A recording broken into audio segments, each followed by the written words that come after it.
প্রিয়তমা দিয়ে শুরু হলো, তারপরে কিন্তু অনেক বড় বড় সিনেমা, অনেক সুন্দর সুন্দর সিনেমা মানুষ দেখতে পাবে, এবং ডে বাই ডে আমার বিশ্বাস এবং সমস্ত চলচ্চিত্রের মানুষের এখন বিশ্বাস হয়ে গেছে, সবার আমাদের এখন একটা আস্থার ব্যাপার হয়ে গেছে যে আমাদের সিনেমা, আমি যেটা বলেছিলাম যে বিশ্বজয় করবে, সেই পথেই এগোচ্ছে।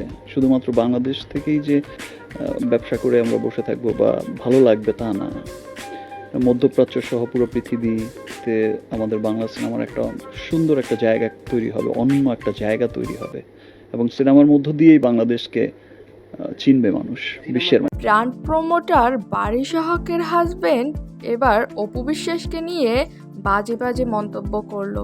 রুবায়েত ফাতেমা তনি তার সেই ভিডিওটি শেয়ার দিয়ে বললেন, অপু বিশ্বাস হাফ প্যান্ট পরে নাচানাচি করছে, আপনারা নাকি এত সুশীল, নিজের উপর গেলে তখন নারী মা এইসব বলে ভিকটিম সাজেন।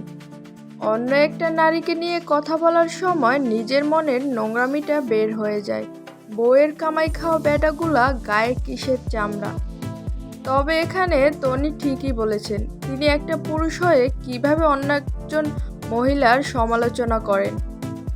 বারিশ হকের তবলাবাদক জামাই অপু বিশ্বাসকে নিয়ে এটা কি বলল? অপু বিশ্বাস তো হাফ প্যান্ট করে নাচানাচি করছিল, এটা কি কমিউনিটি স্ট্যান্ডার্ড না? আপনি তো ভাই মানে খুবই খুবই অজ্ঞ।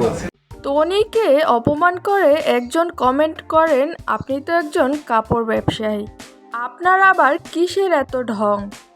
সেই প্রশ্নের উত্তরে তনি জবাব দিয়ে বলেন, কাপড় ব্যবসায়ীরা কি মানুষ না? আপনিও পারলে একজন কাপড় ব্যবসায়ী হয়ে দেখান।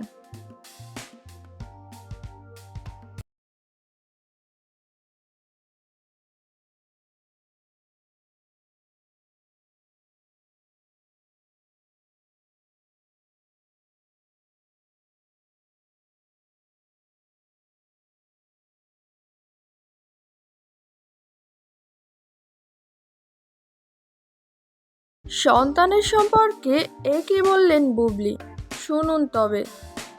আর আমার প্রেম, আমার ভালোবাসা, আমার সব কিছুই আমার সন্তানকে ঘিরে। সবার জন্য কোথাও না কোথাও অবশ্যই আলো লুকায়িত থাকে। দয়া করে নিজেকে থামিও না। তুমি তুমুলভাবে চেষ্টা করলে অবশ্যই একদিন আলোকিত হবে। There must be light hidden somewhere for everyone. Please don't stop yourself. If you try hard, you will surely be enlightened one day. Thank you. এরকম অনেক দারুণ দারুণ কিছু উক্তি আছে।